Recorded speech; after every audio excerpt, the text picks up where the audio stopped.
So అన్ని కూడా apply చేసుకోవచ్చు క్యూరీ యాప్స్ ఇవి. సో ఎస్వా హనాలో ఏంటంటే మనకి జర్నల్ ఎంట్రీస్ అన్ని ఒక ప్లేస్లో పెట్టారు. ఇక్కడ జర్నల్ ఎంట్రీస్ దీని మీద క్లిక్ చేస్తే సో మొత్తం మనకి జర్నల్ ఎంట్రీస్ లిస్టే వచ్చేస్తుంది అనమాట.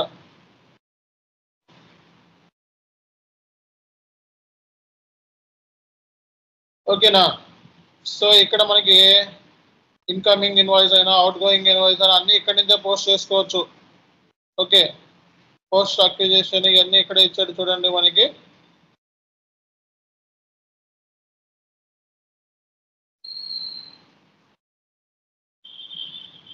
ఇవ్వండి పోస్ట్ రిటైర్మెంట్ బై స్క్రాపింగ్ ఇందాక చేసాం కదా. సో ఇప్పుడు ఎస్వా హనాలో మనకి రిటైర్మెంట్ బై స్క్రాపింగ్ చేయాలని కొద్దిగా డబుల్ ఇచ్చాయి. సో డబుల్ క్లిక్ చేస్తే మనకి ఆటోమేటిక్గా కంపెనీ కోడ్ అడుగుతుంది. సో నీ కంపెనీ కోడ్ ఇచ్చేస్తాం. సో జస్ట్ మనం అసెట్ తీసుకోవాలి 4006 ఇందాక తీసుకున్న అసెట్. అలాగే మనకి accounting principle. So accounting principle ఏంటిది gap. So depression area. So book depression. So document date. ఓకేనా. సో అలాగే అసెట్ వాల్యూ డేట్. సో ఇది రిటైర్మెంట్ బై స్క్రాపింగ్.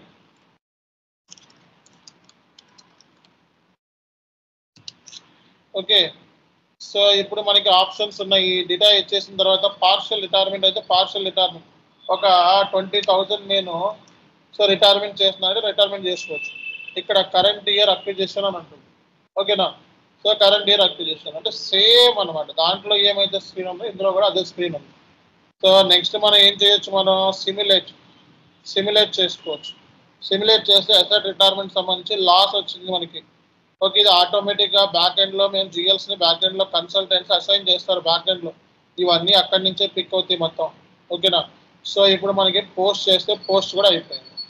చూడండి ఇక్కడ asset posted with document number. ఓకేనా. సో ఇలా ఉంటుంది ఎస్వా హనాలో. ఓకే. సో మనకి ఇక్కడ టైల్స్ ఉంటాయి అన్నమాట.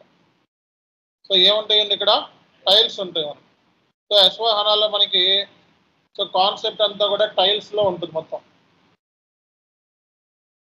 సో జర్నల్ ఎంట్రీస్ అన్నీ ఇక్కడ ఉంటాయి. మాస్టర్ డేటా కావాలంటే మాస్టర్ డేటా మీదకి వెళ్ళి ఓకే మాస్టర్ డేటా అంటే asset is a master data.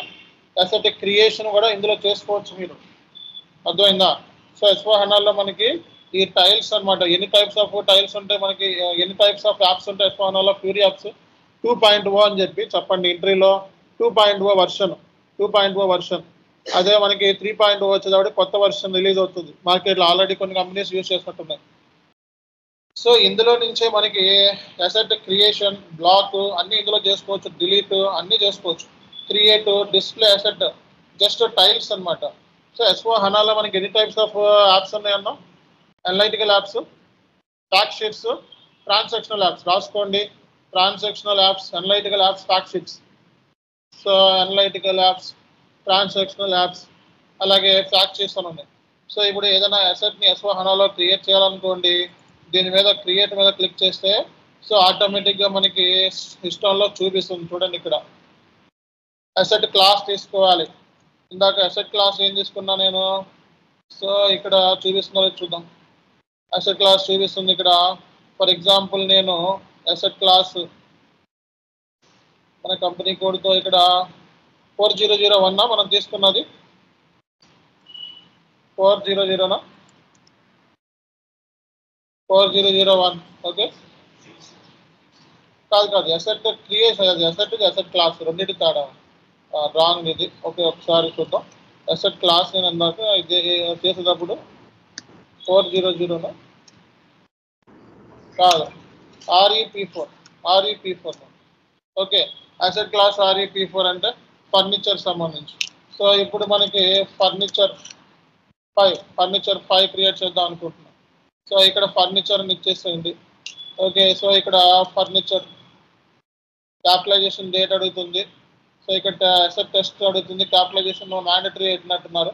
ఈరోజు క్యాపిటలైజేషన్ డేట్ కంపల్సరీగా ఈరోజు నేను క్యాపిటలైజేషన్ చేసిన అసెట్ని అంటే కంపల్సరీగా క్యాపిటలైజేషన్ డేట్ తీసుకోవాలన్నమాట. సో అలాగే ఇక్కడ అకౌంట్ డిటర్మినేషన్ అంటే సో అసెట్తో ట్రాన్సాక్షన్ జిఎల్తో పోస్ట్ అవ్వాలంటే అకౌంట్ డిటర్మినేషన్ అనేది యూజ్ అవుతుంది. అక్విజిషన్, రిటైర్మెంట్ అన్నిట్లోనూ సో ఇది అసెట్ రిటైర్ ఈ అకౌంట్ డిటర్మినేషన్ యూజ్ అవుతుందన్నమాట. సో ఈ అసెట్ సంబంధించి వెండర్ ఎవరు, సో ఈ డీటెయిల్స్ కూడా మనం తీసుకోవచ్చు. ఈ అసెట్ సంబంధించి వెండర్ ఎవరు, సప్లయర్ ఎవరు, ఓకే. సో ఈ డీటెయిల్స్ కావాలంటే ఆ డీటెయిల్స్ కూడా మనం తీసుకోవచ్చు అన్నమాట. ఓకే. ఈ అసెట్ మ్యానుఫ్యాక్చరర్ ఎవరు, okay. Fury apps. So acquisition year ఏంటి, సో అలాగే ఈ అసెట్ సంబంధించి ఒరిజినల్ వాల్యూ ఎంత, ఓకేనా. సో అలాగే టైం డిపెండెంట్ డేటాలో ఏముంటుంది, దీనికి బిజినెస్ ఏరియా ఏంటి, ఓకే. ఏ బిజినెస్ ఏరియా ద్వారా మనం కొన్నాం, కాస్ట్ సెంటర్, మన దగ్గర కాస్ట్ సెంటర్ అయితే ఏమీ లేవు ప్రస్తుతానికి. సో కాస్ట్ సెంటర్స్ క్రియేట్ చేయలేదు నేను. అలాగే లొకేషన్, రూమ్, డబ్ల్యూబిఎస్ సెగ్మెంట్, ఒకవేళ సెగ్మెంట్ అంటే ప్రోడక్ట్. సో ఈ డీటెయిల్స్. తర్వాత డిప్రెషన్లో ఏరియాలో స్ట్రైట్ లైనా, డబ్ల్యూడివియా, యూస్ఫుల్ లైఫ్ ఎంత, 10 years, ఓకే. సో డిప్రెషన్ ఎప్పటి నుంచి క్యాలిక్యులేట్ చేస్తున్నావు, సో ఈ డీటెయిల్స్ కూడా ఇచ్చి జస్ట్ మీరు ఏం చేయాలి, సేవ్ చేయాలి. సేవ్ చేసి ఎంటర్ కొడితే మనకి నెగిటివ్ వాల్యూస్ అలౌడ్ అని చెప్పి అడుగుతుంది. అంటే డిప్రెషన్ అనేది రివర్స్ చేయాలి, అంటే అసెట్ రేపు పొద్దున పోస్ట్ చేసిన తప్పు అయితే రివర్స్ చేయొచ్చు. రివర్స్ చేయడానికి డీకోడ్ ఏంటి, ఏబి 08. సో కాబట్టి మనం సేవ్ చేస్తే అసెట్ నెంబర్ ఎంత, 4007. సో బయటికి వెళ్ళిపోవాలంటే ఎగ్జిట్. సో స్క్రీన్స్ ఇవి. సో మళ్ళీ ఇక్కడికి వెళ్ళి మనం మళ్ళీ జనరల్ మాస్టర్ డేటా మీద క్లిక్ చేస్తే, సో ఇక్కడ అసెట్ సంబంధించి మనం క్రియేట్ చేసిన చేంజ్ చేయాలి. ఇప్పుడు క్రియేట్ చేసాక ఏదైనా చేంజ్ చేయాలనుకో 4007 అసెట్ ఇచ్చి మళ్ళీ, సో నేను ఎంటర్ కొడితే, సో మళ్ళీ ఇక్కడ ఫర్నిచర్ 6 ఇది 4 కాదు 6 అని చెప్పి షార్ట్ డిస్క్రిప్షన్ మార్చాలి. ఓకే. సో షార్ట్ డిస్క్రిప్షన్ మార్చాలి. సో లేకపోతే క్యాపిటలైజేషన్ డేట్ ఈరోజు కాదు రేపు అని చెప్పి మార్చాలి. సో మార్చుకోవచ్చు కదా, మార్చుకోవచ్చా లేదా, ఎంటర్ కొట్టాలి. సో అసెట్ అనేది మారిపోయింది, చేంజ్ అయిందా లేదా. సో ఇది అసెట్ చేంజ్. అలాగే మనకి ఈ అదే అసెట్ని బ్లాక్లో కూడా పెట్టుకోవచ్చు. ఓకే. సో బ్లాక్లో కూడా పెట్టుకోవచ్చు, బ్లాక్. సో జస్ట్ ఇక్కడ మన ఈ అసెట్ని మనం బ్లాక్ అని పెడితే బ్లాక్లోకి వెళ్ళిపోతుంది. సో ఈ అసెట్ని మనం బ్లాక్లో అంటే ఈ అసెట్తో పోస్టింగ్ అవ్వకూడదు, ఈ అసెట్తో రిటైర్మెంట్లు అవ్వకూడదు, అక్విజిషన్ ఏ ట్రాన్సాక్షన్ జరగకూడదు అన్నప్పుడు ఏం చేస్తాం, మనం బ్లాక్లో పెడతాం. ఓకే. సో బ్లాక్లోకి వెళ్ళిపోయింది, బ్లాక్లో పెడితే సేవ్ చేసి అయిపోయింది.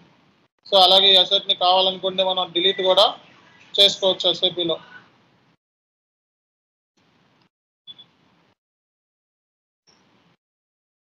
సో డిలీట్ కూడా చేసుకోవచ్చు మన ఎస్ఏపీలో.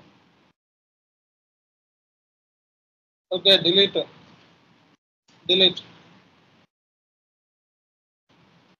ఓకే. డిలీట్.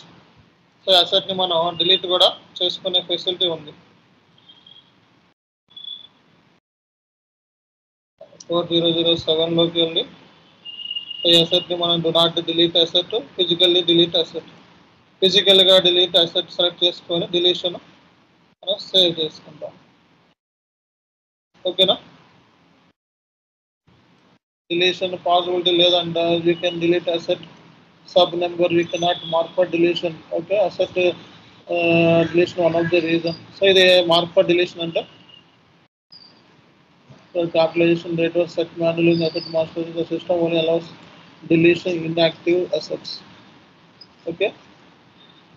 సో ఇక్కడ ఇచ్చాడు చూడండి, అసెట్ స్టిల్ హ్యావ్ వాల్యూస్ ఉన్నాయంట. అసెట్ ఏదైతే ఉందో దానికి వాల్యూస్ ఉంది because it has not been completely retired. ఎప్పుడైనా సరే అసెట్ దగ్గర వాల్యూస్ ఉంటే దాన్ని డిలీట్ చేయలేము.